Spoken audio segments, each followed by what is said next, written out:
call to order the meeting of the May 1st, 2019 Frederick County Planning Commission.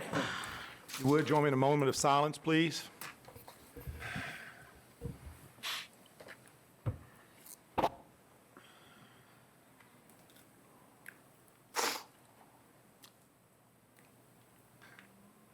Thank you. First item on our agenda is the adoption of our agenda. If there's no changes as presented to us, entertain a motion to approve. So moved. Second. All those in favor? Aye. Thank you. It's approved. Next item on our agenda is committee reports. We only have the one report tonight. And that's from our Transportation Committee. Mr. Oates. Yes, sir. We met on April the 22nd. Had a few items of discussion. The first was the interstate primary, secondary, and interstate road plan. That's going to be brought before us tonight by Mr. Bishop. There was just a couple of minor tweaks, and the committee endorsed it. The next was our ongoing discussion of the SMART scale. Delegate LaRock joined in on Monday with us. Had a lot of good ideas, but we still need to come up with some kind of a solution that hopefully the delegates can stomach and put forward so we can start trying to get some money over this way again. Then we had some updates on the MPO Unified Planning Work Program and the county project updates. And then finally, Mr. Bishop and Supervisor McCann Slaughter went down to the Commonwealth Transportation Board's spring public hearing and managed to come back with some money for Exit 313 study. Got to put all this on the same night. Good. That's it. Thank you, sir. Our next one is our liaison from Winchester Planning. Tonight we have Mr. David Ray with us. Thank you, Mr. Chairman.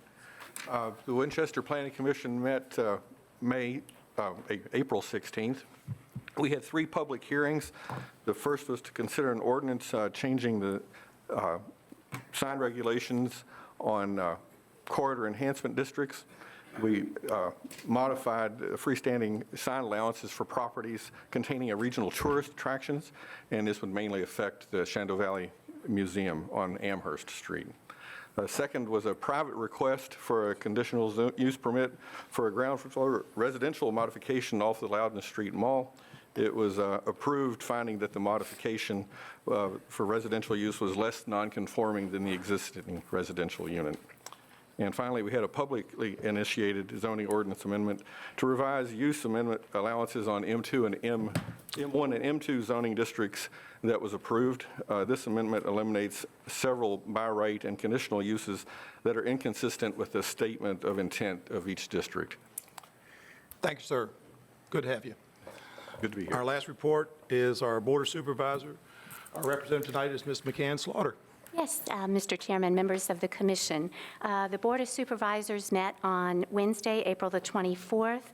We are currently looking for a Frederick County representative for the Hanley Regional Library Board. So if anyone sitting in the audience has an interest in doing that, please reach out to your Board of Supervisors. Additionally, the Board of Supervisors unanimously approved several outdoor festival permits, 2 of which would be held at Grove Winchester Harley-Davidson, and a 12-month outdoor festival permit request from the Cedar Creek Battlefield Foundation. Also, the board approved a taxation ordinance amendment for exemption of surviving spouses of certain public safety personnel killed in the line of duty. And we also received from the Planning Department information on site plan number 23-18, Liberty Chase Townhouse subdivision, and this was for information only. And that concludes my report, sir. Thank you, ma'am. As we move on, our next item is citizen comments. This is a portion of our meeting that we reserve for anyone that'd like to come forward, speak to us about any matter that's not on the agenda on the public hearings tonight.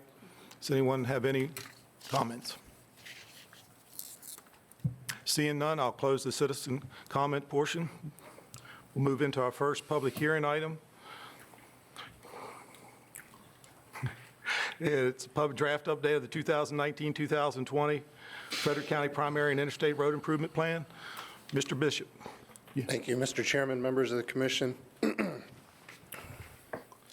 As you note, this is the annual update of the board's interstate, primary, and secondary road plans. Those are 3 separate plans, the interstate and primary of which the purpose is to outline local priorities to VDOT, and the secondary plan is a programming document developed in coordination with VDOT, which requires a public hearing per state code.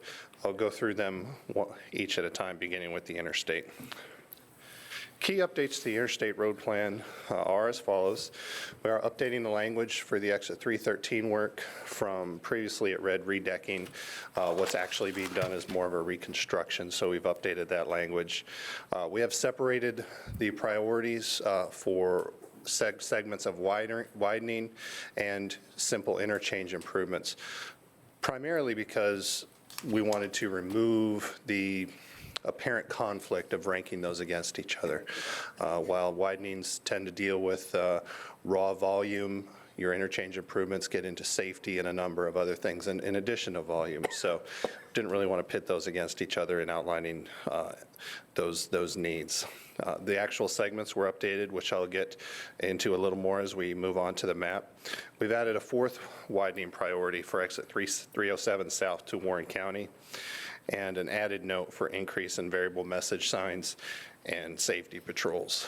Now, those are fairly minor, low-cost things at the end there. However, the vast majority of delays on Interstate 81 through our area are due to incidents. So anything you can do to clear an incident quicker, whether it's someone that's run out of gas or has a flat tire, or to notify people in advance so they can take a different route or work around an incident, are all going to increase the safety and flow of the roadway. Now, focusing in on the map, as I noted, we have separated the interchange and widening priorities of segments from each other. While the interchange priorities themselves remained unchanged, with the first priority being exit 313. Now, you may ask why that's on there. It looks like that's getting funded. The point is, it looks like it's getting funded. The actual improvement hasn't taken place yet, so that remains a priority. And frankly, even after what is being programmed is completed, that's not the full improvement.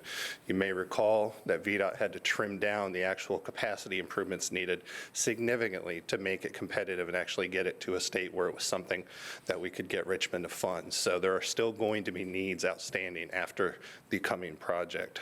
Priority 2, exit 317. You should be very familiar with the need to realign that ramp to where Redbud goes now, get Redbud Road itself realigned, be able to remove a signal on that corridor, as well as extend the turn lanes onto those ramps. Priority 3, exit 310, phase 2 of the interchange upgrade down there. Remember, that's an eventual 3-phase interchange upgrade. And finally, priority 4, the exit 307 relocation and capacity improvements. Now, in terms of segments, we've updated the first priority for widening to be from exit 313 to exit 317. This is in coordination with the 81 study that was done last year. Not only does it match what that study is recommending in terms of where our biggest needs are, it frankly matches up very well to recent experience. Priority 2, exit 313 down to exit 307 in Stevens City. Priority 3, exit 317 up to the West Virginia state line. And finally, priority 4, exit 307 down to the Warren County line. Now, as we move into the primary road plan, there were some updates here as well. One of those notes that was made is fairly important, even though it's simply an additional note.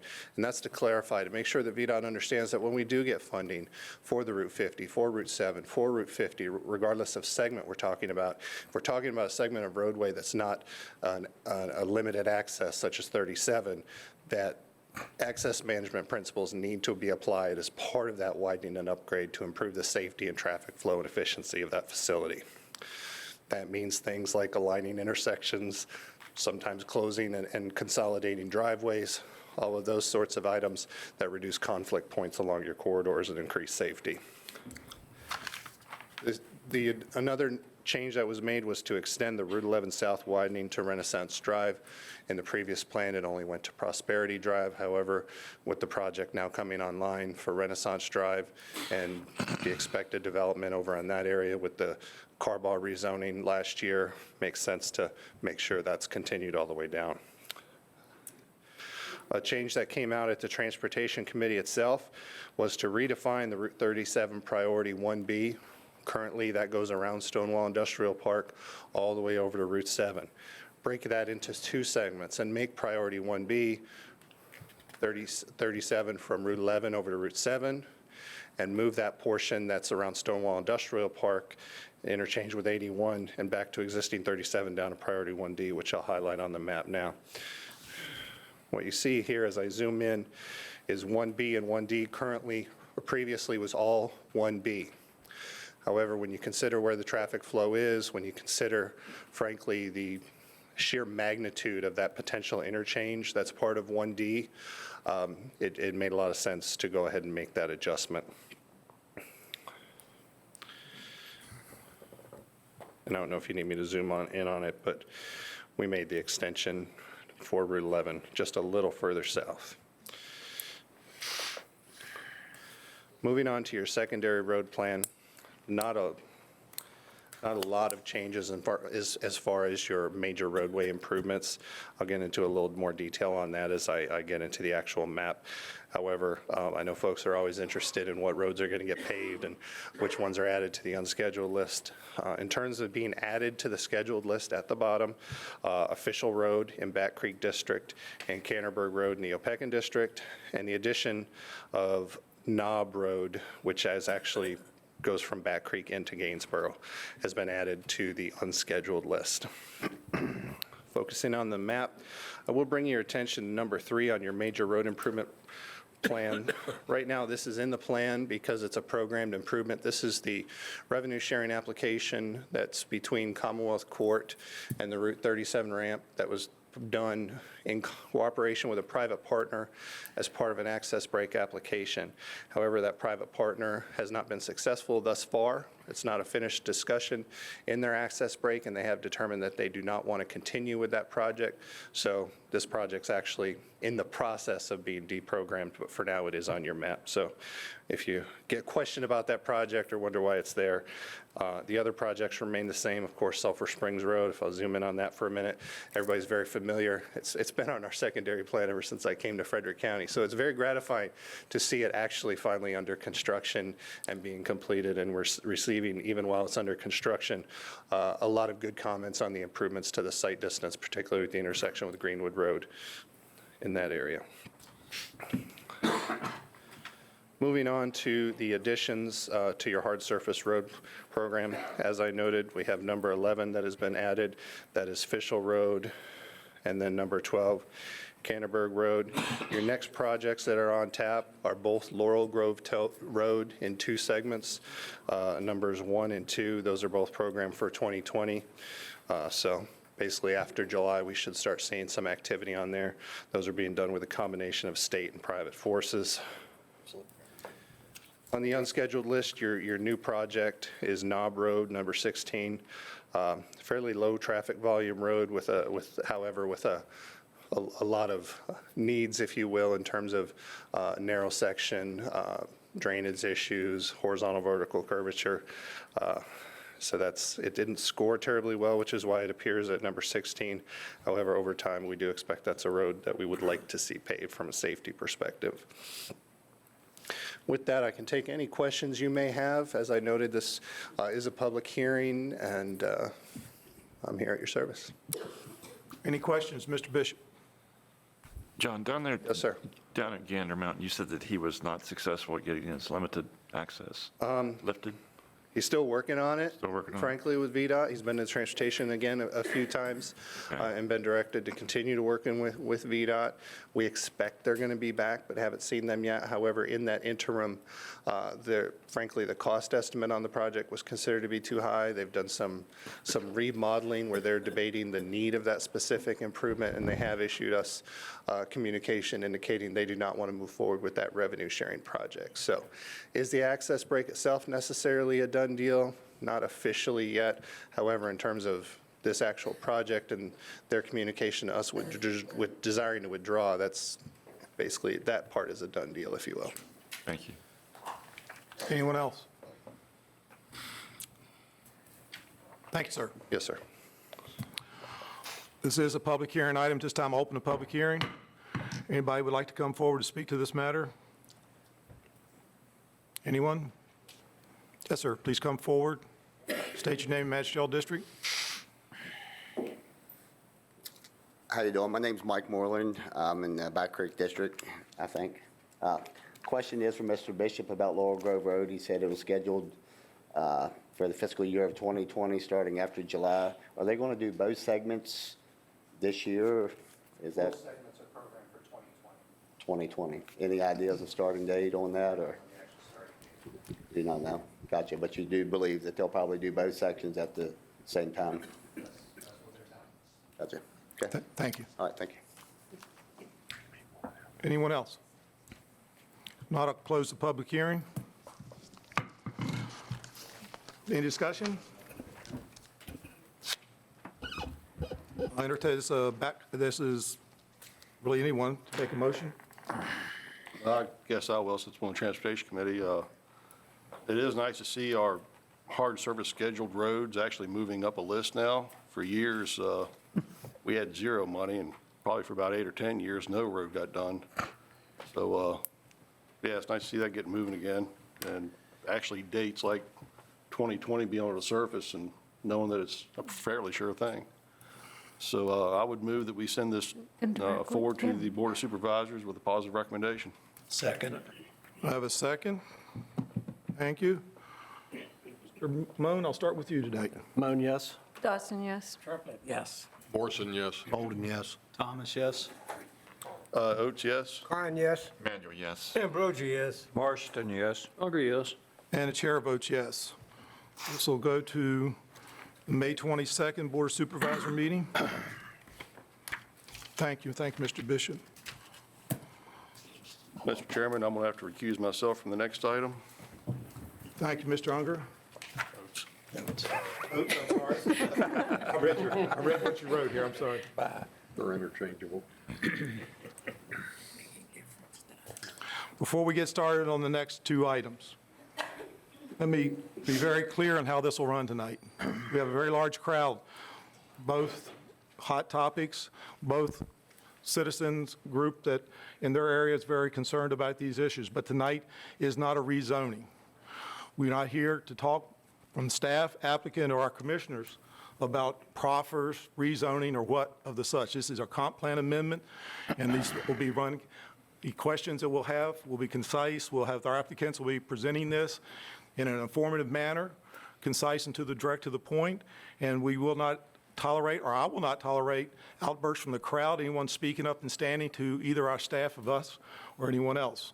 Everyone will come to the microphone and we'll handle this with decorum, as I know we all will. So moving forward, it's going to be straightforward. This is a comp plan amendment, not a rezoning. Okay? Ms. Perkins. Thank you, Mr. Chairman, members of the commission. This is a proposed amendment to the Northeast Land Use Plan of the 2035 Comprehensive Plan. It's CPPA 2 of 18, titled the Brucetown Road Area Amendment. Now, this amendment proposes to add 109 acres into the sewer water service area and remove 109 acres from the sewer water service area. It also seeks to designate the new 109 acres for industrial land uses. Now, the subject property is located on the southern side of Brucetown Road, and it adjoins the existing quarry. If I can direct you to the screen on your left, this is the location map. Now, the subject property is this outlined in red here. And for reference, you have Brucetown Road that runs along the frontage. You have Martinsburg Pike, and then this Ms. green. Perkins, I think some people are having difficulty hearing you. Make sure your mic is up just a little bit. There you go. Thank you. And that green line, as you can see on the screen, is the existing limits of the sewer water service area. And this is the proposed amendment to the comprehensive plan. As you can see, that blue hatched area is the new 109 acres that is proposed to be added, and that green hatched area is the proposed removal area. Now, the text that is going along with this comprehensive plan includes the following. It talks about the industrial land use designation for the subject site, recognition of the road network and improvements that may be identified as necessary for future development, discussion of the relocation of Brucetown Road from its current location and improvements to Brucetown Road, improvements to Martinsburg Pike and Hopewell Road. It talks about access to Brucetown Road, stating that no new access should be permitted, only access from the existing quarry. It talks about the recognition of the limited sewer water capacities, protection of environmental features, including enhanced riparian buffers, protection of drainage areas and air quality, buffering between the industrial uses and the rural community center. It encourages the use of landscaping and distance buffering to achieve that. And it also encourages the use of rail.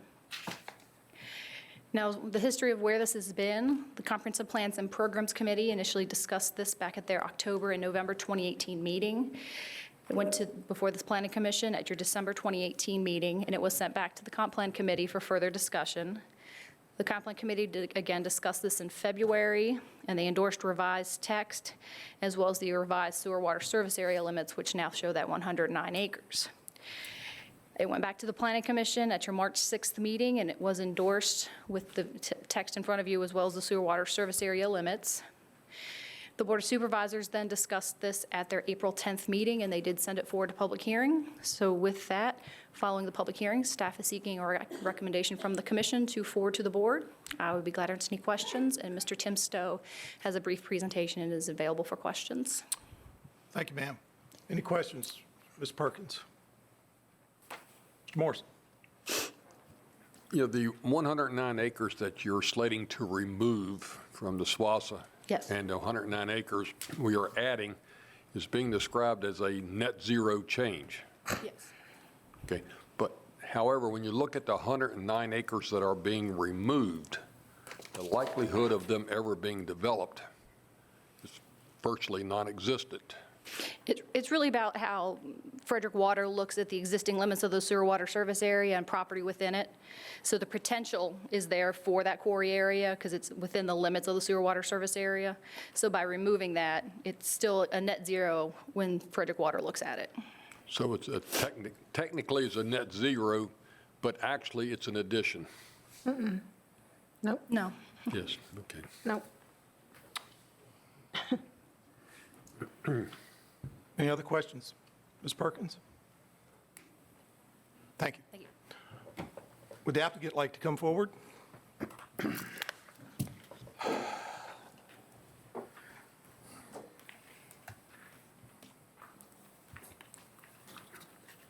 Good evening, Mr. Chairman, Commission members. My name is Tim Stowe. I'm Stowe Engineering. I'm representing the applicant this evening. Thank you for this opportunity to speak. There's been much said about this over the last several months as the comp plan amendment has been contemplated, but it boils down to two items. That is the change in the SWASA, and as Ms. Perkins just said, this is a no increase in the area of the SWASA. In addition to that, as you've taken a look at the memo from Eric Lawrence that he issued on December the 11th, the limitation is placed on the wastewater that can be discharged from the property. That in and of itself controls what can happen there. That does not leave the door open. We feel like it's very fair.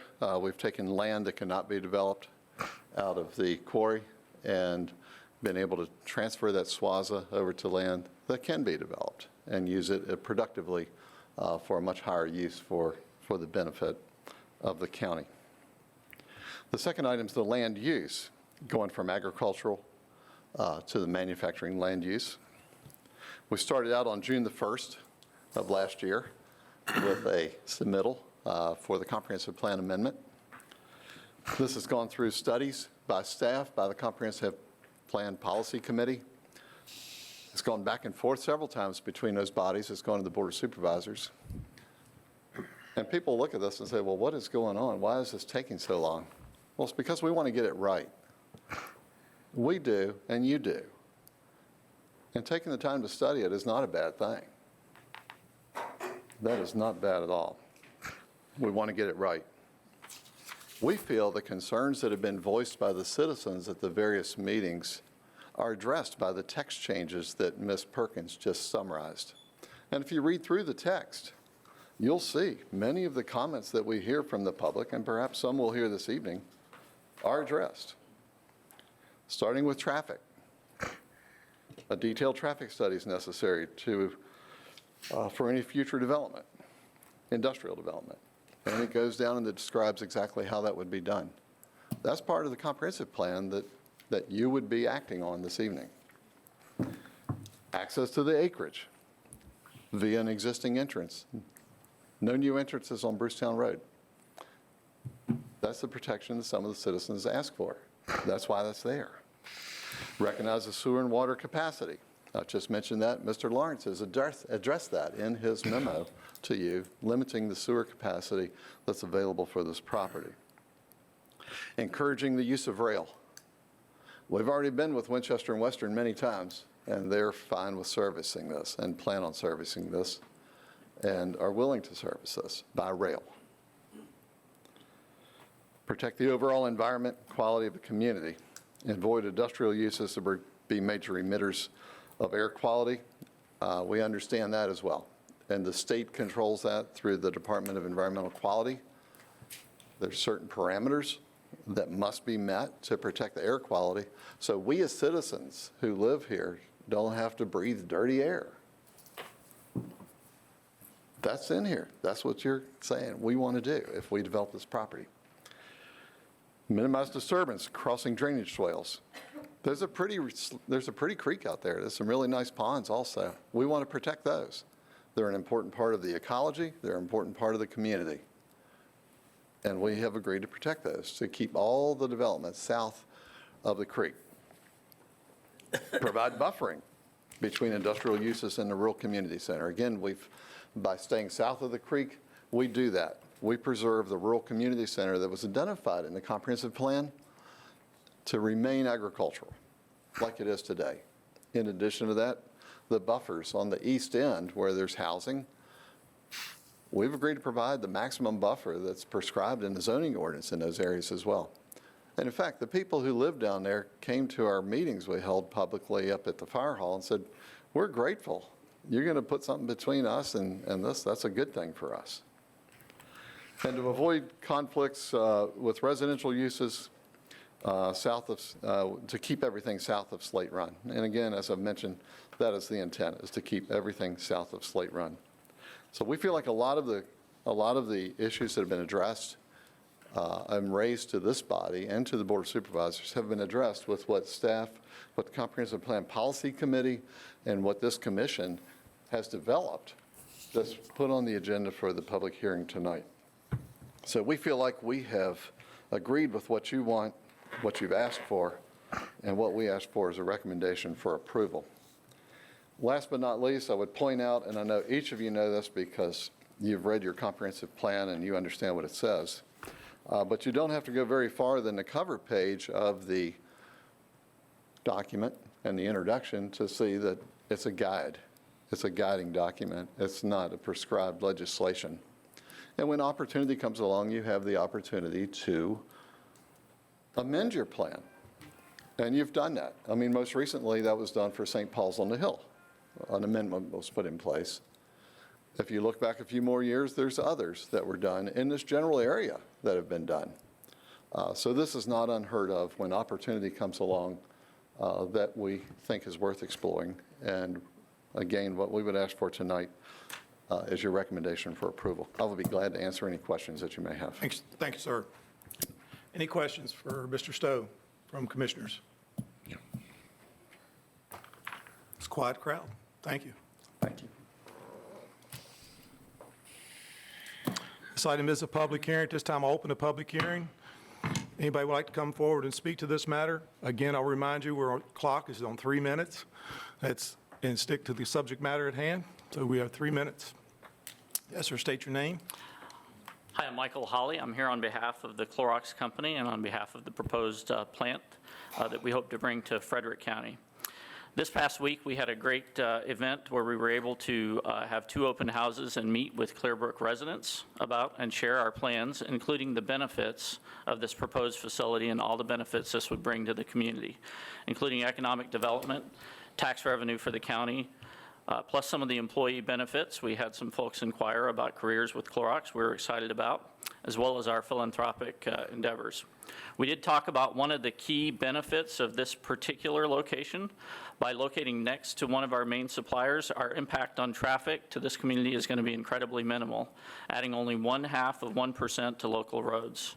We also plan to deliver most of our products and ingredients via conveyor belt or rail, reducing the need to use trucks. It was a fantastic opportunity to share our plans, and we thank all of those that came out to learn about these plans. It was also a great opportunity for us to listen.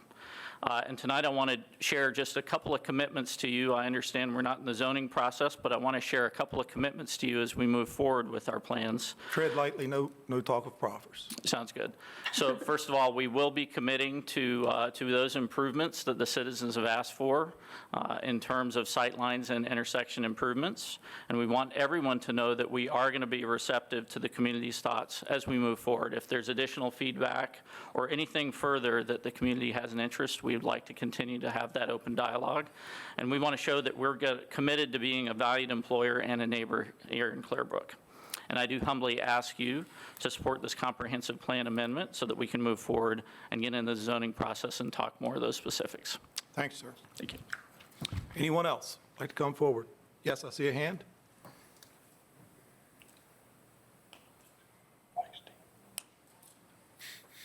Good evening. My name is Kathy Whittier. Ma'am, wait, pull that down just a little bit there. There you go. Now state your name and please. Kathy Whittier. I'm a resident of Brucetown. I am here because I think that we are dealing with global corporations. We have Global Clorox Corporation who wants to put in the most convenient spot, what is a good business? That's good business, okay? And they're going to partnership with Global Carmuse Corporation, who you've already had a few problems with, but they're going to be partners. And with that, everybody wins there, but that traffic problem volume is the problem here. I mean, they got a product they want to sell, they got their convenience of their materials. So I learned this Saturday at the fire hall in Clearbrook with these representatives right here, and I learned other things from them. I learned they have a facility in Kansas, and they rail all their products in, shoot it through a conveyor belt, or the chutes. So if they can do it there, I'm suggesting that another part of this county that has that rail in, they could rail that limestone out so there isn't that traffic on a secondary road. But what I also learned at that meeting, and I went to every station and I'd ask questions and they would say, oh, you need to go over here and talk to these people, so I did. And then I saved the best to last because I know how you guys work. So I went to the transportation station. And the fellow, he's probably embarrassed because he probably told me a few things that I'm not supposed to know. The topographical map there that has the big quarry, the rocks and everything. Great, great, great. You can't really see the roads around it. You can see the topographical area where they're quarrying. And we know how we know where it's at. It's in the volcano that's right next to our recycling center. And they're dying to get rid of it, so they're going to partner with Clorox. You know, I understand Ma'am, make this. sure you're talking to us, not to them. Well, I'm just, I know. okay, okay, I will. Okay. So this fella has a map, I'll say this map like over here. So he's saying, well, he's excited about Carmuse and they're going to quarry this, they're going to quarry this. And I said, well, they're already going to quarry our ballpark. Because he just slightly handed, said, well, you got 2 more years. Well, I was offended by that. I don't think that's too nice. I don't know how that all went down. Okay, but then his hand kind of slid over the Clearbrook Park. I'm like, you can't get the park. That's a watershed. And he goes on, he's like looking at me. We move on. We move on to, well, how big is your facility? Oh, excited. It's 125,000 square feet. I'm like, oh, good. That's on top of that little plateau that runs down to the watershed. Can I continue a little bit longer? Just a few minutes, just a few seconds, yes. Okay, a few seconds longer. So that's what I'm concerned about. He said it's only going to be 2 trucks an hour. leaving, or coming and going, who knows what that is. They come in on the rail crosses Brucetown Road. And the other thing that he mentioned, because it's good global corporation politics, is he wants to get the permits in now, so in the future, when they want to expand, they won't have to pay for a new permit. And I just thought that was great. That's really good community sport. So that's what I learned at that meeting, and I will address the supervisors. Thank you, ma'am. Anyone else would like to speak? Anyone at all? Yes, ma'am. Am I allowed to move this? Yes. State your name, please. My name's Brenda Fristow, and I live on Brucetown Road. So, Chairman and Commissioners, thank you for the opportunity to speak, and thank you for serving our community. I've read the 2035 Comprehensive Plan that was adopted by this commission January 4th, 2017. My birthday's January 4th, although I wasn't born in 2017. The application presented by Clorox does not conform to the comprehensive plan. I noticed the gentleman before me said that this was a guiding document. Well, that is true in a sense. However, it's also mandated by the state of Virginia. And there's a code section that references that each jurisdiction is to have a comprehensive plan, and there's a reason for that. So I would like to just state that. This Planning Commission has had an opportunity 3 times in the last 20 years, when the comp plan has been revised, to make changes to the Stonewall District. But consistently, this land east of the quarry on Brucetown Road kept its agricultural zoning. The Northeast Frederick Land Use Plan identifies this plot of land as part of the Clearbrook and Brucetown Rural Community Center. The land is meant to be a citizen's buffer. It already is a buffer. So we're not talking about, they're talking about reducing the buffer. We would like the buffer to stay as is. It is a buffer between the mining operation and the Brucetown community. This supports the rural concept as outlined in the comp plan. Changing the comp plan for a single user, Clorox, is not the way to go. In the business development section of the comp plan, the goal is to identify and recognize areas in the county most strategically suited for industrial development. The proposed Clorox site does not comply with these goals and strategies. The infrastructure, such as voice and data fiber, these are all from the comp plan, electric, water, wastewater, and natural gas are identifiers for industrial uses in non-rural areas. Clearly, our area does not fit within these parameters.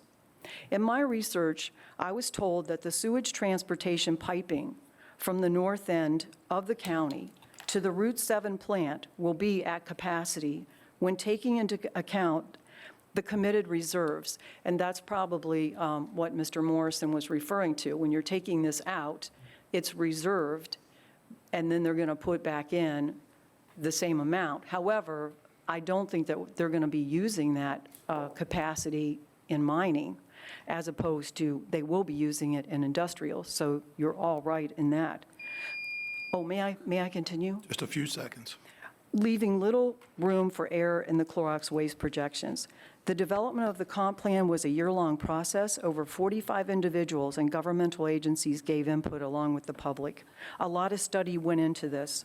Clorox targeted this piece of land. Mr. White told me himself he was not looking to sell. So here we are, discussing a single user who's pushing this change by using projected revenue and proffers as a carrot. However, I believe this commission will do what's best for our community, in line with the adopted plan, allowing Clorox to build a manufacturing plant in an area that is not infrastructurally sound or zoned for this activity against the statements in the comp plan that protect the health and families of over 150,000 people, and I'm including the 100,000 plus that visit the park, is unhealthy to all of us. So I would like to ask you to please vote no to this application. Thank you. Thank you for speeding that up. Thank you very much. Thank you. Anyone else?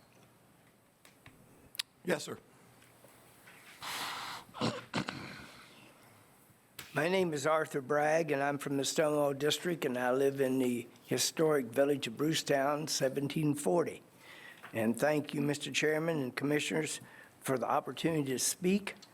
The application by Clorox does not conform to the comprehensive plan because the Northeast Frederick Land Use Plan identifies this plot of land as part of the Clearbrook and Brucetown Rural Community Center. The land use is meant to benefit the community with respect to transportation. The comp plan says the benefits of the community of a healthy transportation system are immeasurable. An efficient transportation system leads to communities that are less stressed, healthier, less polluted, safer, and more attractive. This application by Clorox does not meet the goals and strategies of the Planning Commission in that it does not promote the redevelopment of an existing roadway in a manner that makes it open, available, and safe to all modes of transportation.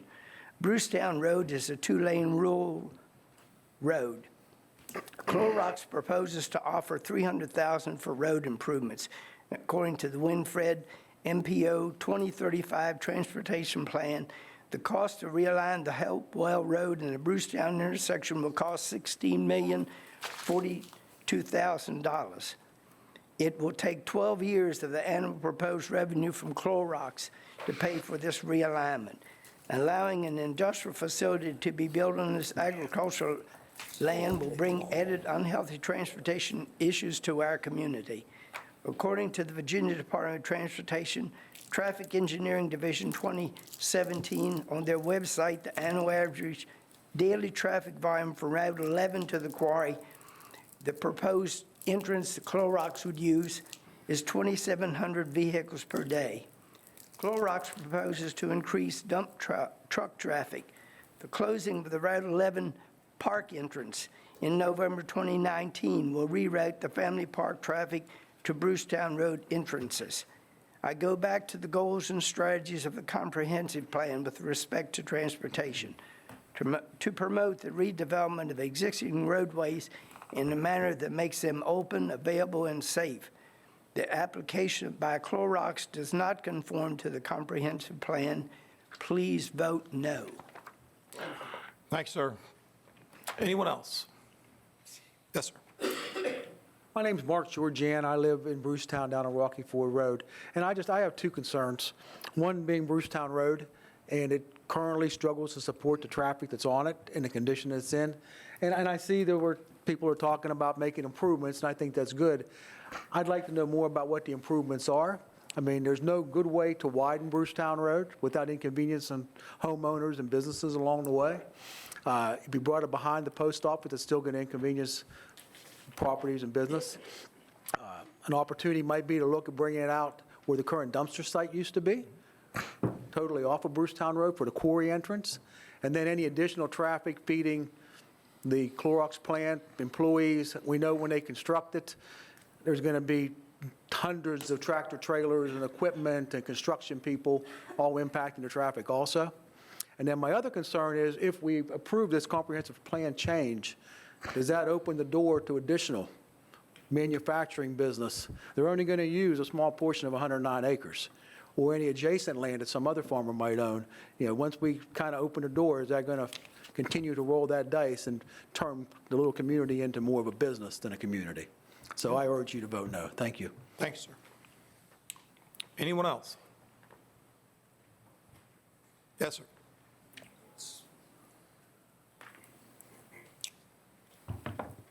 Good evening. My name is Tom Edens. I've been a resident of Brucetown for nearly 50 years. I've always really liked the rural nature of Brucetown and the whole area. The Clorox application does not conform to the comprehensive plan for these reasons. The Northeast Frederick Land Use Plan identifies the plot of land as part of Clearbrook and Brucetown Rural Community Center. The land is meant to be a citizens buffer area which protects the citizens from unhealthy levels of light, noise, air, and stream pollution. I feel that Clorox is requesting that the commission change this zoning with a knee-jerk vote. A vote that will overlook studies from a year-long process that gave us the working document we have today in our comprehensive plan. Allowing an industrial facility to be built here will go against the goals and strategies of that comprehensive plan. Here are a few of the impacts to our community.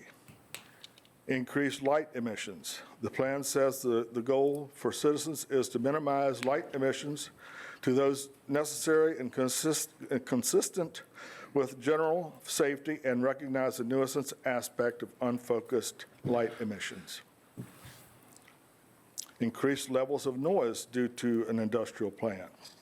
The plan presents a goal to minimize the human exposure to unhealthy levels of noise. The strategy, according to this plan, page 97, is to ensure that with new development, people are protected from unhealthy levels of noise. I ask you to vote no to the Clorox application and stick with the statements in the comprehensive plan. Thank you. Thanks, sir. Anyone else? Yes, sir.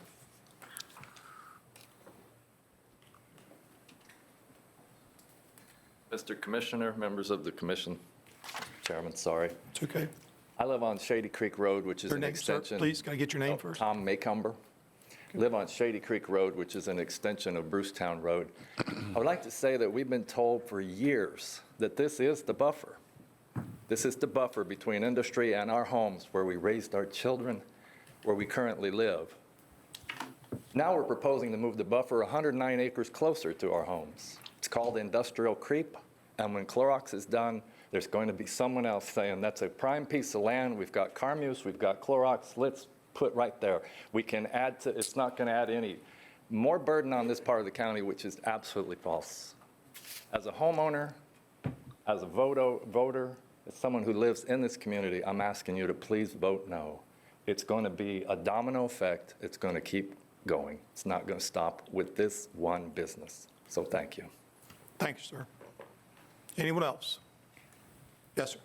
Hi, my name is David Reiner. I'm a 37-year resident of Brucetown. My wife's been there all her life.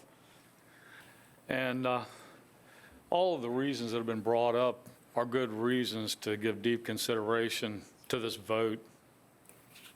And to add to that would be the consideration of the load that would be imposed upon the schools from the added children, those that would move in to take these 100 jobs, the housing that they would need and the availability of it.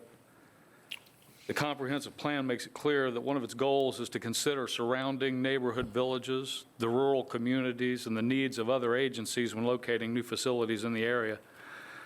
The proposed increase in revenue will not offset the cost of these families and their children to that infrastructure and the schooling. I ask you to vote no to this application because it does not conform to the comprehensive plan's goals and strategies. How can a community move forward in harmony with the comprehensive plan if that plan is altered for every whim of business? Does the comprehensive plan not establish protections for community values as well as the interest of business? We depend upon our Board of Supervisors. To open this community for commerce while safeguarding the very things that make this area such an appealing place to live. A thumbs down for this proposal is not an end to business growth, but a vanguard for a comprehensive plan that is working for the people and the businesses of our community. Thank you. Thank you, sir. Anyone else? Anyone else? Seeing no one, I'm going to close the public hearing. Thank all those that spoke. Response, questions for anyone on the board, on our commission? Yes, sir. Could I have staff point out where the Brucetown Community Center, the boundaries of the Brucetown Community Center, and where the nearest railroad spur is?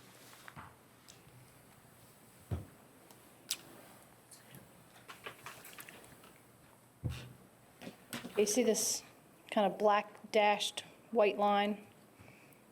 That's the limits of the Brucetown Rural Community Center's outline in So the the comprehensive property is plan. outside of the community center Correct. designation? The piece in the front that's not being proposed with the comp plan amendment is inside the Rural Community Center. The back piece is not. So everything proposed tonight is outside of the Brucetown Rural Community Center? Correct. Okay, what about the railroad? Where's the closest railroad spur? The railroad runs, oops. Runs in, there's a good number, but it runs into, up in this way through So they Carmoose. have direct access on the site to the railroad? Right, through, adjacent to this property, it is in the Carmoose property. So I was having a hard time finding it, so that's, I see it now. Okay. That was my question. Any other questions? Ms. Burke? Anyone?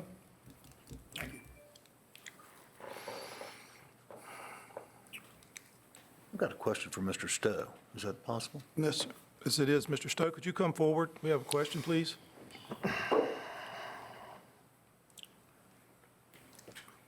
Stowe, during the traffic study, was any studies performed on possibly moving the entrance for Carmoose to Route 11? And taking the truck traffic away from Brucetown Road?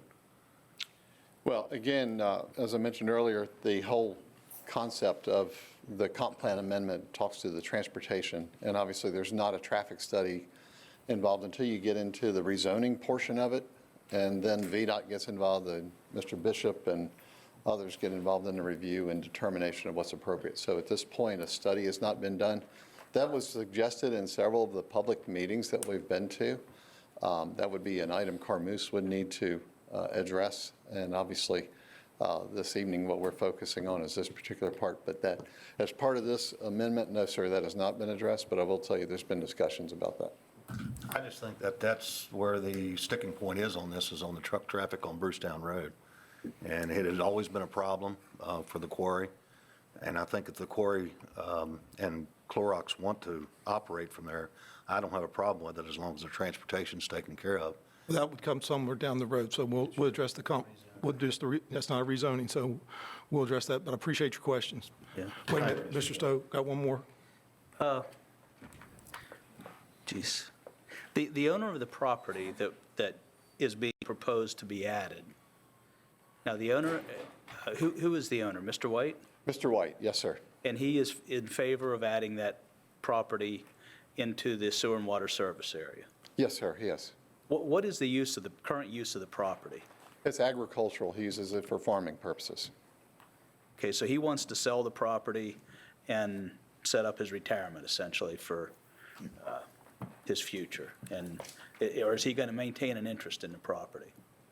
I don't know about the I don't know business if that side of pertains it. to our comp plan. Doesn't pertain What to we're our- dealing with tonight here, that you're, But the owner is the one making the application. It's not Clorox, it's no one else, it's the owner's making the application.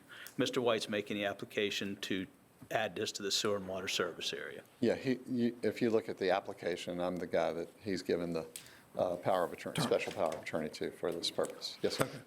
yeah, we didn't have a copy of that. Thank you. Any other question, Mr. Stowe, while he's there? Yes. That's not the total acreage that Mr. White owns. No, the total acreage out there is 142 acres. There has been I know Kevin didn't, we're not getting into rezoning, but there have been draft application proffers and so on that have been submitted that detail the acreage, which is about 82 acres.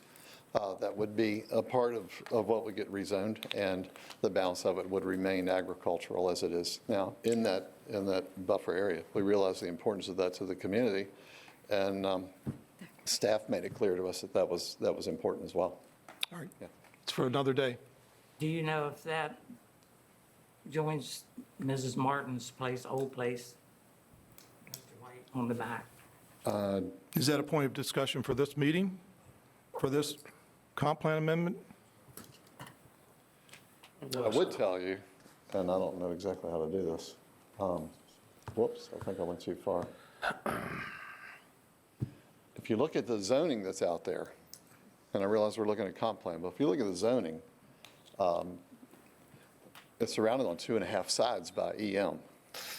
And I understand the protection. I've heard these folks talk about lights, about noise, about those things that are important that the comp plan documents. But in reality, a quarry operation could buy this land that goes all the way out to Brucetown Road and build another volcano. That's a term I've heard used. Well, we won't get into that either tonight. So, That's looking into the future, and a lot can happen between now and the future. Yeah, So let's but do what there's- we're doing with tonight. How about that? Thank you, sir. Answer. Thank you. Thank you. Thank you, Mr. Triplett. Any other questions? Nobody's got any question. Excuse me, Mr. Chairman. I move to deny Brucetown Area Road Amendment CPPA 218. I have it. Wait, you got to slow down just a second there. It's all right. Let me get caught up here. All right. If there's no other questions, I will close the discussion portion of it. You got one more question? Well, not questions, but discussions for the planning commission. Can we have more discussion? Yes, we can. Before we have a motion? Yes, we can. Yes. Sorry about that, Mr. Klein. Yeah, from looking at this, this is a sewer and water service area and a comp plan amendment. This is not a rezoning. This is not the time to talk about traffic, not the time to talk about lights. It's time to talk about, do we have, we are increasing our industrial base as part of the comp plan. We're taking 109 acres of non-developable property out that's not going to be used for industry. We're adding 109 acres in that can be used to increase the county's industrial base. We have a railroad spur there. It's outside of the Brucetown urban development area, or the Brucetown community area. We're not increasing the water and sewer because regardless if the other property is not developable or not, Frederick Water has to set aside an allocation for that property, even though it may never be used. They have set aside an allocation based on 109 acres of that type of property. So it ends up being a net zero for water and sewer. We have a potential to increase our industrial property base, potential to increase jobs for the county, and we have a owner of the property who is interested in developing the property. It's not, I mean, when I look at the map here, it's about 1,000 feet is the closest point to Brucetown Road. It's not a objectionable area. We don't have a town or a community center butting up against the boundary of the property. So I've got to admit, I'm inclined to agree with this as a comp plan amendment, as a sewer and water service area amendment. The concerns that have been expressed tonight about traffic, noise, lights, all that stuff are appropriate to be discussed at a rezoning if a rezoning ever occurs. Just because this is included in the sewer and water service area and added to the comp plan area doesn't mean there'll ever be a rezoning.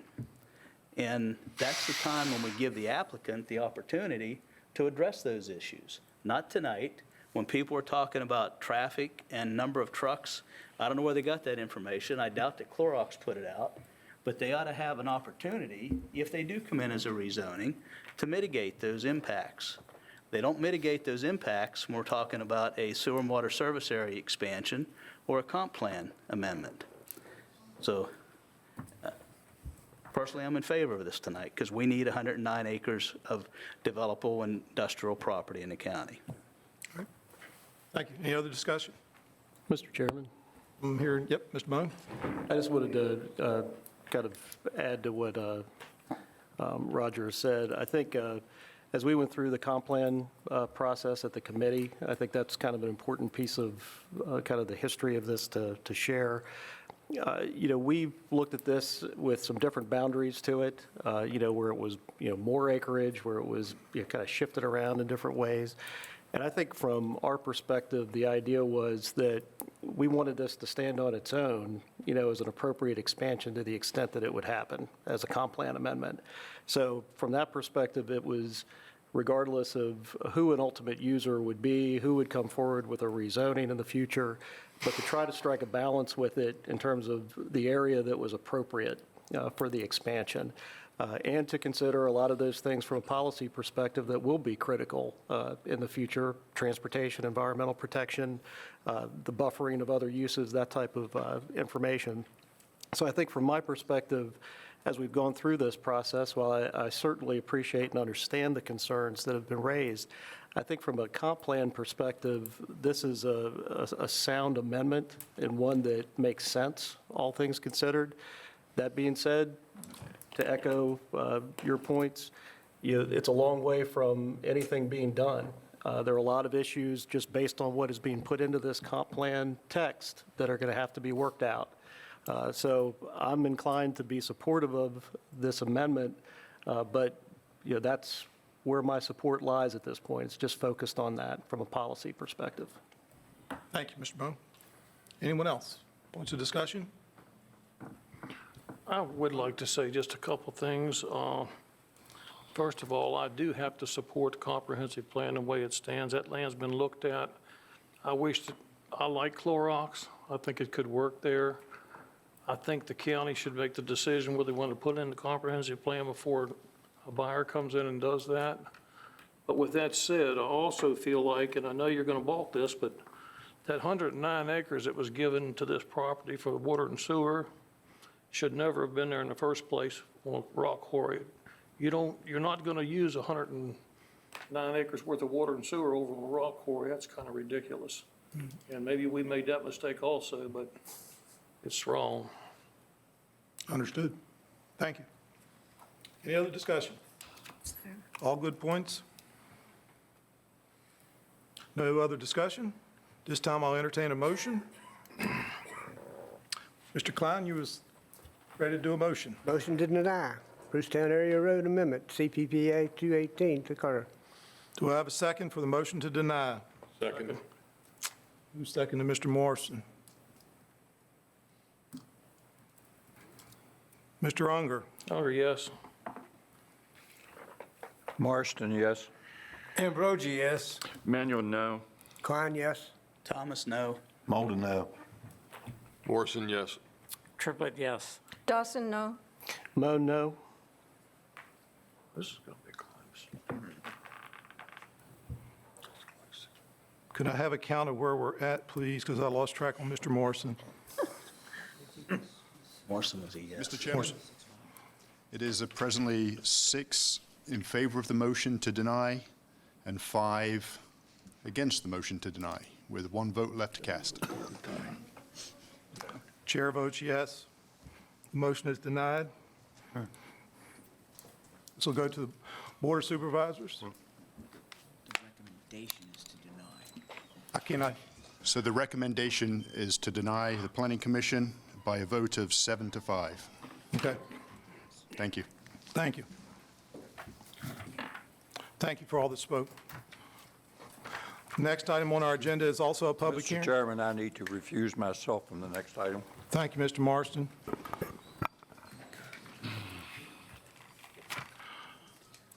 Again, I'll remind everyone of the same parameters that we had on the first public hearing item. I'll let everyone leave the room just for a second, but as I'm talking, just remember we'll have the same decorum that we had on the first one. I know everyone did a very good job there, so I expect the second one to go the same.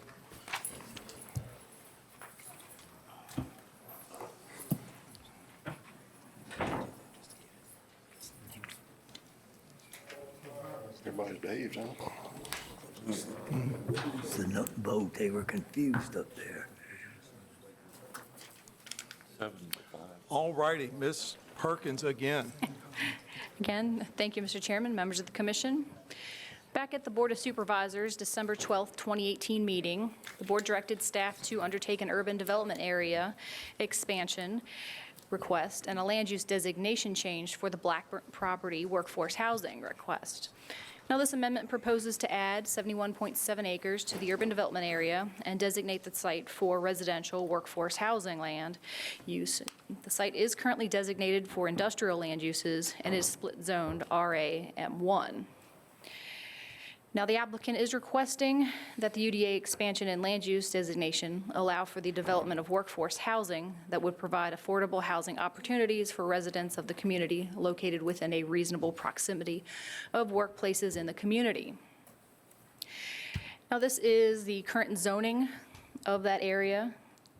The subject property is outlined in this area. You have Apple Valley Road that runs along the frontage and Route 37 along the rear. And as you can see, that split there of that blue and the aerial is the current zoning boundary. Yes. And this is the current adopted comprehensive plan for the Kernstown area. As you can see, the entire property is shaded in blue, which is the future industrial land use designation.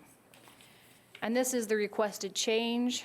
That new hatching is the residential workforce housing designation, and it's proposing to move the urban development area from its current terminus up and around the site in that general area.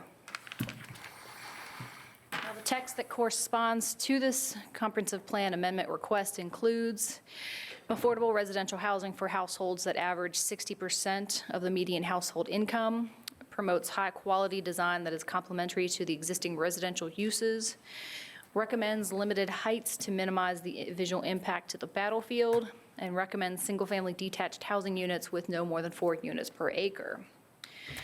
Now, a little history of where this amendment has been. The Comprehensive Plans and Programs Committee discussed this back at their February meeting. And the CPPC did recognize that workforce housing was needed within the county. However, they did express concern with the area this was proposed for. So ultimately, the CPPC did not support the loss of planned industrial land and recommended denial of the request. It then came before the Planning Commission at your March 6th meeting, and it again was not supported due to the potential loss for industrial land. The Board of Supervisors then discussed this at their April 10th meeting, and they ultimately did send it forward to public hearing. So tonight, following the public hearing, staff is seeking a recommendation from the Planning Commission to forward to the board. I would be glad to answer any questions, and the applicant is here with a short presentation and questions as well. Thank you. Any questions, Ms. Perkins? Thank you. Thank you. Would the applicant like to come forward?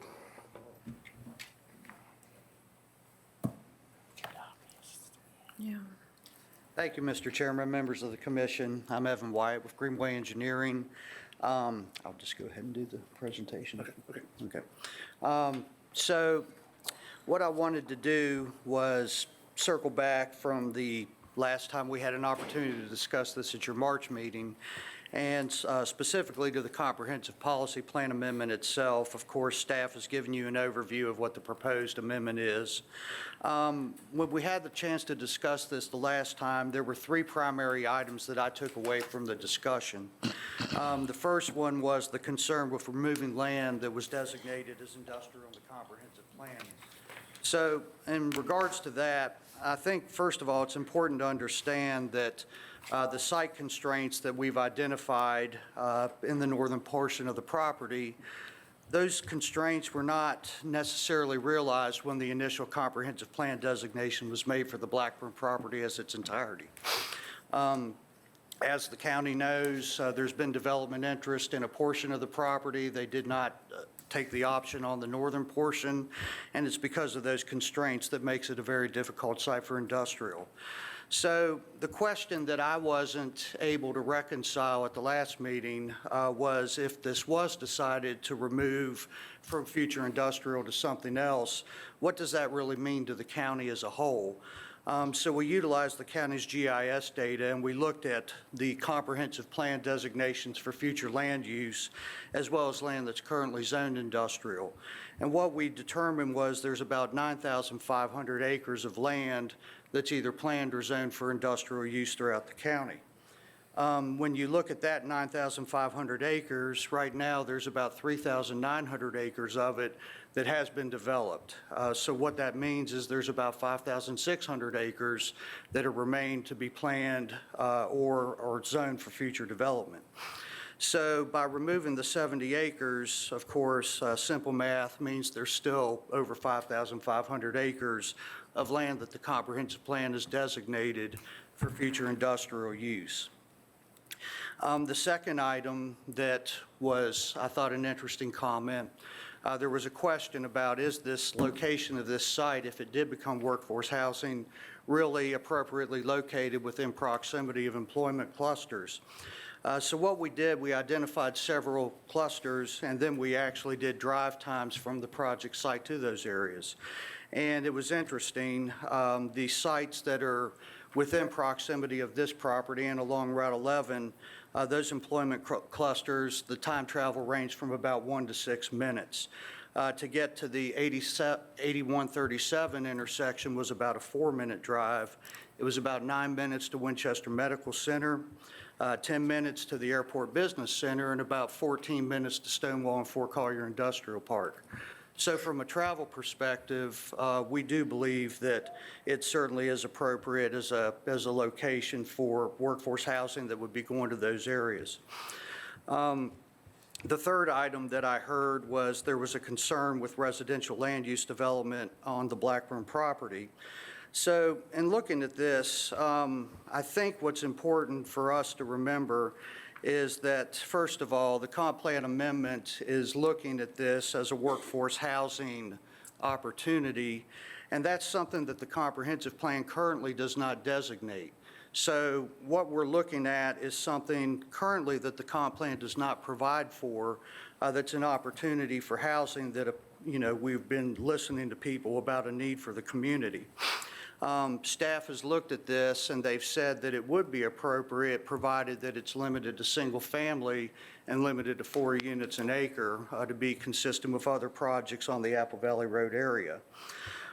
So we believe that the revision is a needed one because it's introducing something that's currently not there as an opportunity for the county, and it's also needed and appropriate to be done.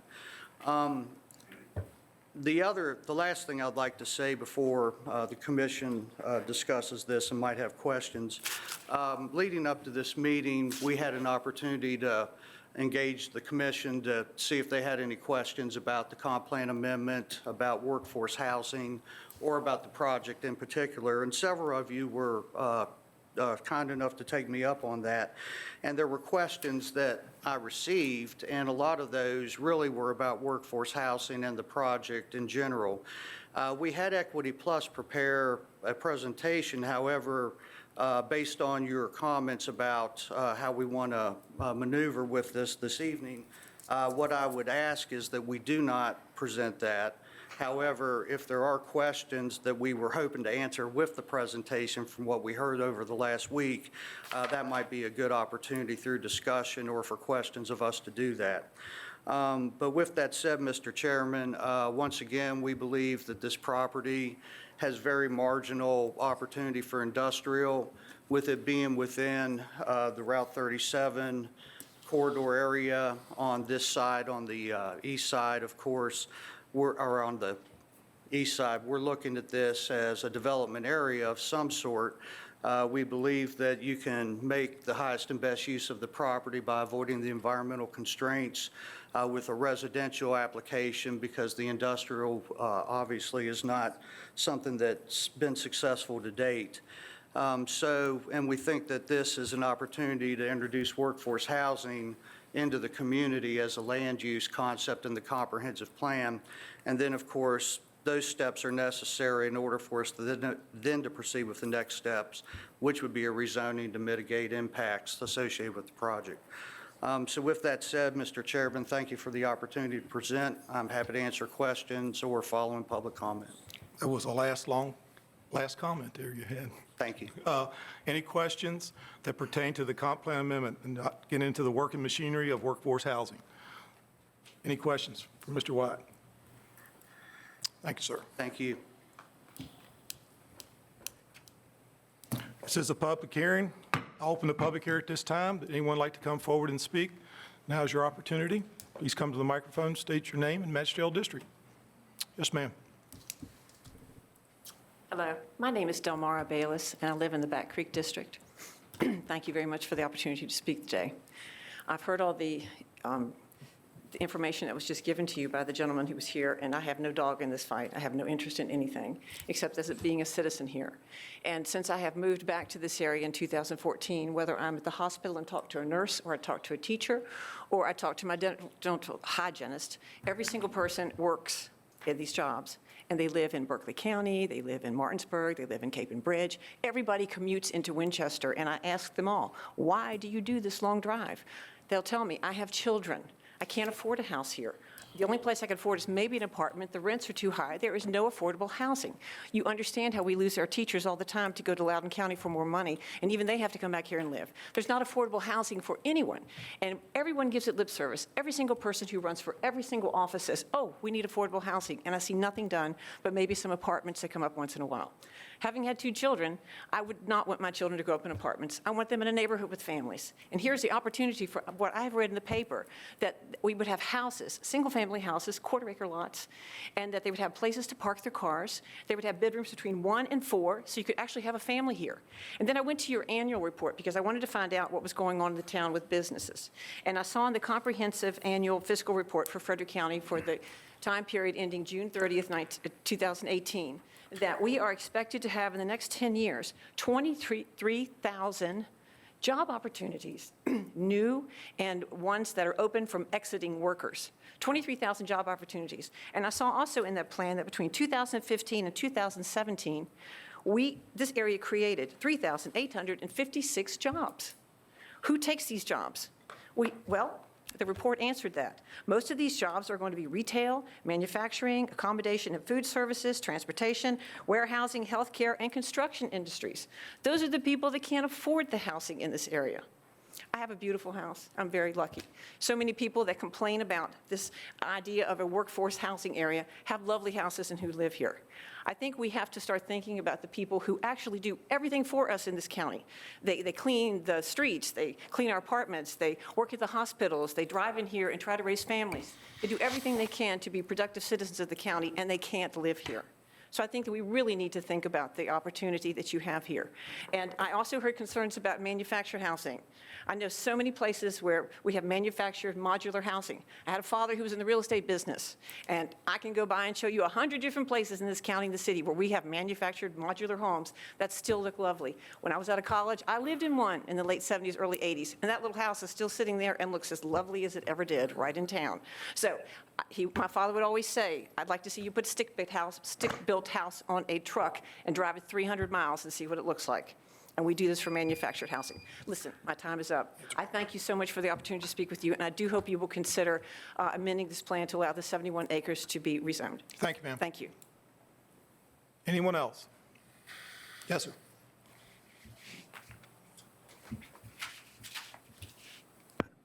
My name is Joseph Jablonski. I'm the volunteer coordinator for Valley Assistance Network, a program of United Way of Northern Shenandoah Valley. I'm a resident in the Redbud District of Frederick County, and I'm here today in support of the Blackburn Property Workforce Housing Comprehensive Plan Amendment. My office at United Way responds to the crises of working families in the local area. One of those leading crises is housing instability. Though there is concern for the influx of new residents due to this project, the more alarming quandary is happening right now in our backyard. Working families are already struggling to live affordably in or near Frederick County. These families, though, are integral to our local industry by being our main workforce. They are unable to be a strong, sustainable, and frankly, attractive workforce for incoming businesses when an increasingly expensive rental market forces them to make impossible decisions, such as whether to pay rent or put food on the table.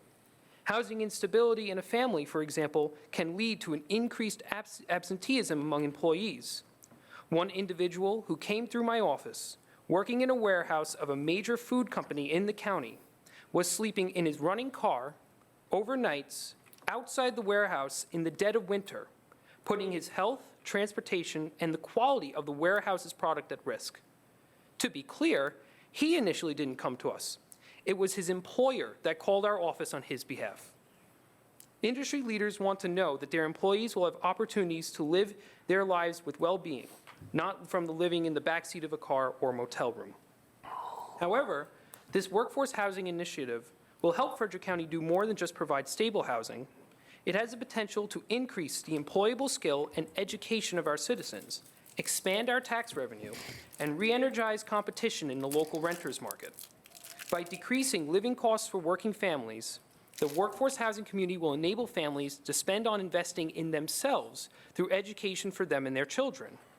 They will also spend recreationally, expanding the county's property tax base and creating a ripple effect that will increase local consumer business. Finally, the low and accessible rents will help stymie the increase in rent that are coming from Winchester's growth. Wouldn't it be nice if Frederick County were one of the few localities in the United States where average rents could decrease for once? By endorsing and recommending this project, the Planning Commission will show the Board of Supervisors and the citizens of the county that they support the well-being of working families. This initiative won't solve all the housing issues in our area, but it would be a simple, small step to show that the county supports safe and lucrative places to live, rent competition for working families, and stable, healthy lives for mothers, fathers, and their children. Thank you. Thanks, sir. Anyone else? I see a hand go up. Yes, sir.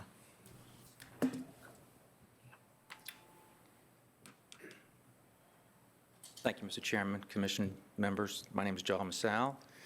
I'm a county resident for the past 37 years, and I agree with the need for the workforce housing community, but I disagree with the proposed location for the following reasons. Traffic. 200 single-family homes, 200 vehicles. The obvious routes to Valley Avenue and Route 37 from the proposed location are Apple Valley Road and Middle Road. Anyone who travels on that route and Route 11 through Kernstown during the morning and evening rush hours knows very well the congestion and backup at those times. So as far as the travel times that we've heard previously mentioned, I doubt that was during rush hour.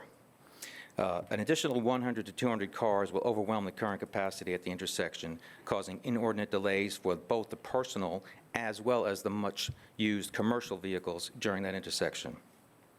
There is another route to access 37 that will quickly become the default route with 200 cars or up to 200 cars, and that is Route 621, which is Jones Road.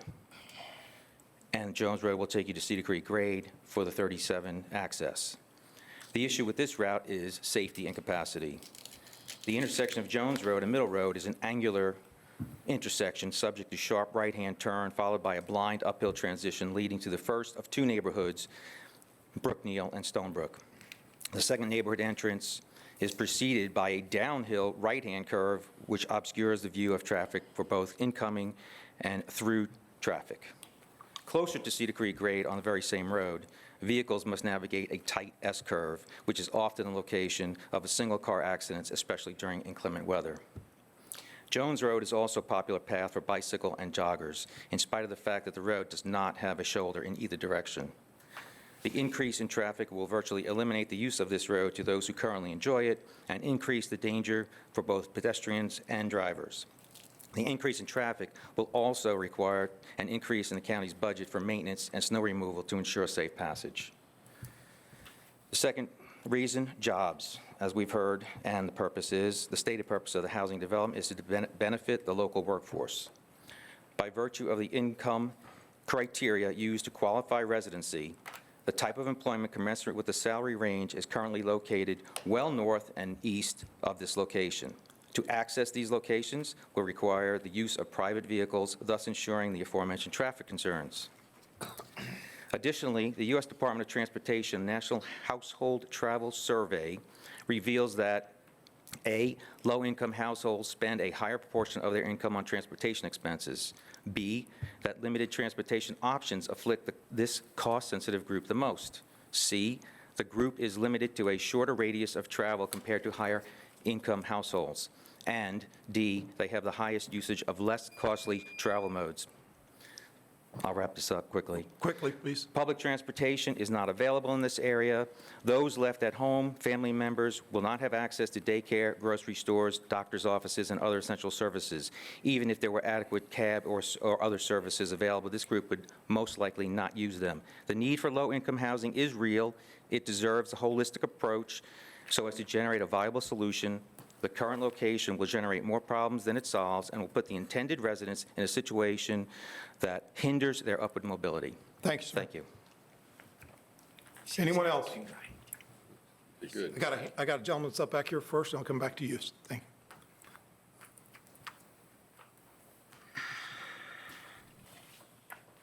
Matt Moats, Back Creek District. My statement's not as prepared as that, but I'd like to concur with the last gentleman in that we're looking probably more at 400 cars per household because the average household has about 2.3 vehicles on average. So as this may be a well-intentioned project to try to help the impoverished, and we can all agree that that's a noble cause, this is the wrong location. This property has been for sale for approximately a decade and would have been a factory had the wetland issue not come in. So I don't know that it's now been a change of emotion that we need to get workforce housing in here. I think it's just a means to try to get this particular piece of property sold. There are, as the gentleman said, 5,000 other acres available that I think we should analyze before we now insert 400 more cars into a road that shares tractor and trailer traffic, agricultural vehicles, bicyclists. They shut Middle Road down once a year at this time of year to run a 5K. We have motorcycle traffic through there, commuters from Lebanon Church down 55 from West Virginia. So we're going to have, Apple Valley Road is currently a 2-lane road with some pothole issues, tractor and trailer travel. I worry about the safety of the kids that would be living in such a neighborhood that they will succumb to traffic hazards there. Increased residency means a greater need for police, fire and rescue services, long-term infrastructure maintenance such as highways, water and sewer. They may proffer, I know we're not talking about zoning, to construct roads and do so forth, but in the coming 25 to 30 years, we're still going to be responsible for the maintenance of those roads and water and sewer needs. And I just don't think this particular piece of property is the right location for this type of project, and I would ask that you not change or amend the comp plan, which you so wisely constructed years previously. So. Thank you, sir. Now I'll come back to you, sir. Thank you. Good evening. My name is Dennis Couture. I just have a couple observations, and actually most of them based on what other people said this evening. I would contend that even though it's a diminutive part of the industrial zoning in the county, it should not be given up. That kind of property, or that kind of, I'm sorry, not zoning, comp plan designation. It just doesn't come every day, and you're not going to get it again. But moreover, because I drive by the site with some frequency, I question whether it's really a good residential site. I mean, and I say that primarily in proximity to 37. You have an elevated major highway running down the side of this property that you want people to live in. I think that's why it made sense as a non-residential use as opposed to residential use. And certainly if the comp plan should be changed to accommodate what I think is a reasonable, from a community standpoint, use, in terms of looking for workforce housing sites, there should be some major stipulations in terms of preserving the quality and the buffering and the acoustics that are associated with that kind of condition that's associated with that road. And the last observation I have, and this comes out of total ignorance, while I commend the effort looking for you're basically justifying that this is just a small part of the industrial base of the county, and therefore it would not be missed. You know, I was struck with how much residential land, undeveloped residential land there is in the county that would be better suited for this type of use. And with that, I thank you. Thanks, sir. Appreciate it. Anyone else? Yes, sir.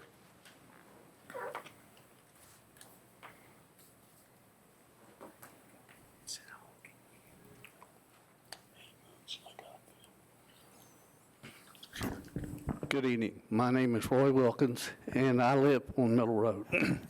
I live in the tree farm right across from Apple Valley Church, and I see all this traffic and everything that's coming through there, and we're not situated to where we can handle this type, because Corridor H came out of West Virginia.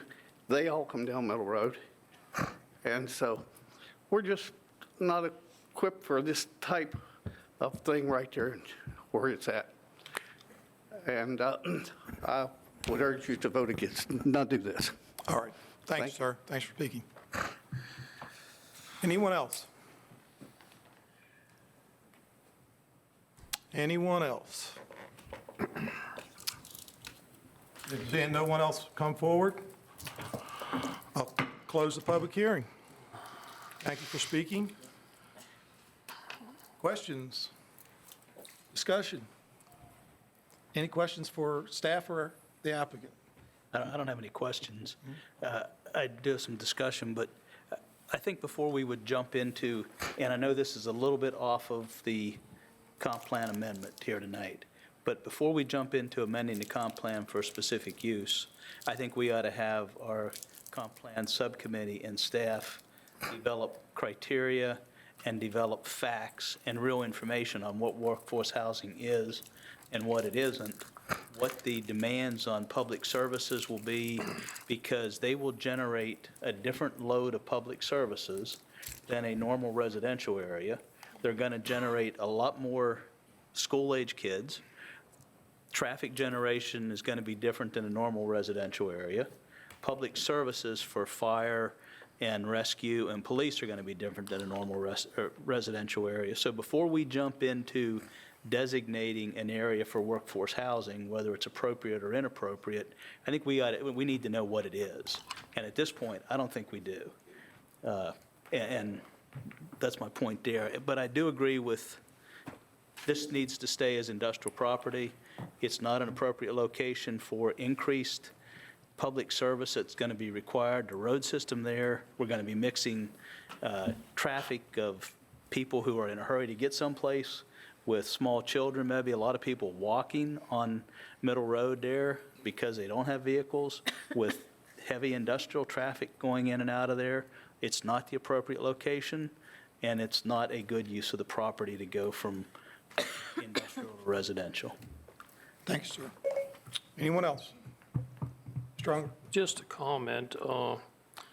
Generally speaking, and I know I could hear the arguing about the industrial part too, but when you get 200 houses, it generally, you have 10 trips per day per house, which is 2,000 trips per day.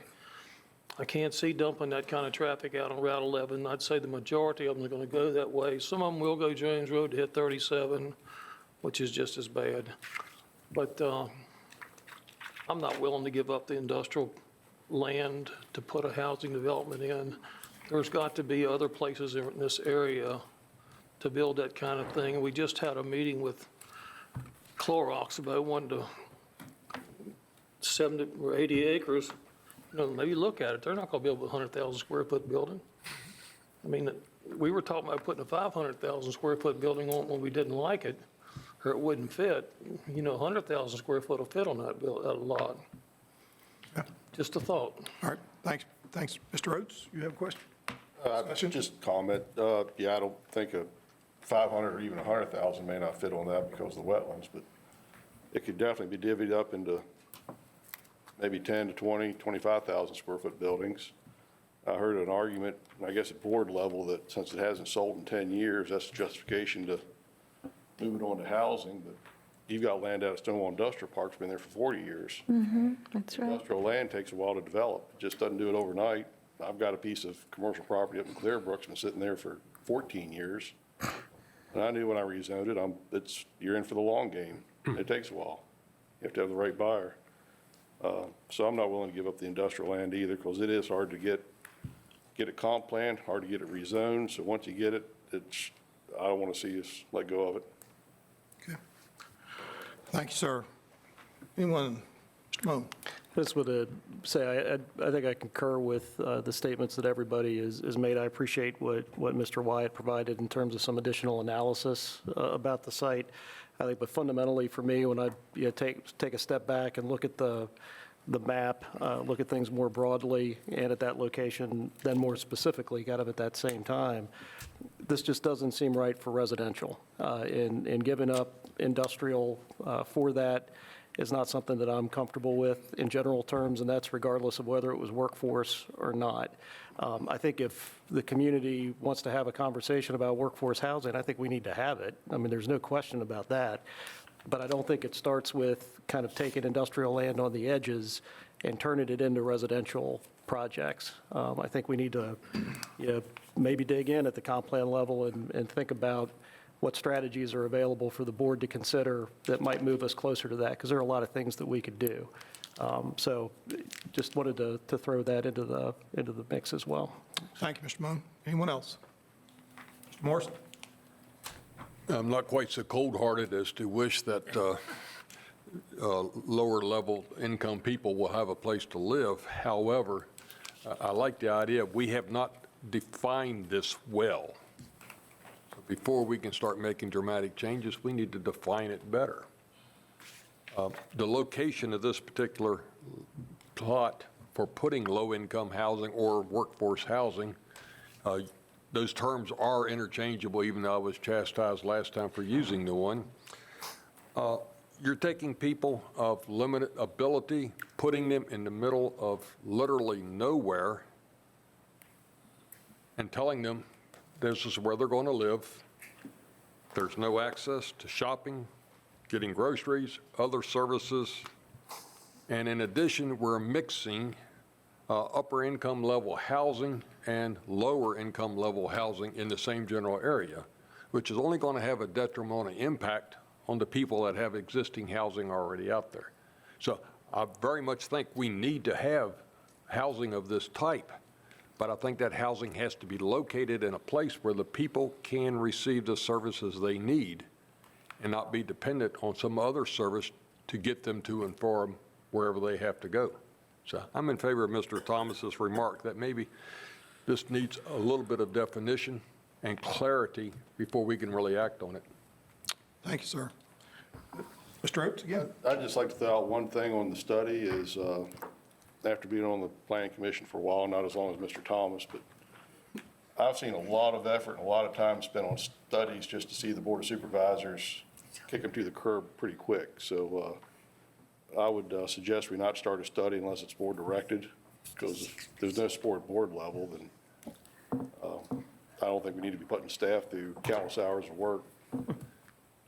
So if the board wants to entertain this and direct us to do it, then go forward. I'm sure they're listening and they'll take it their direction appropriately. Any other discussion? I do want to say I think Gary made a very good point there. Just because we've done it in CPP, in some of the committees I've been in, you work on it for a month or two and then turns around and gets kicked in the gutter. I'd like the board to bring it up before it happens. And with that said, I'd like to recommend denial of 019 Blackburn property workforce housing. I don't think that's where we should be doing it. I don't think we should give away our industrial land to do that.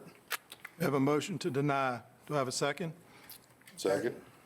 Second, I'll go with Mr. Oates on that.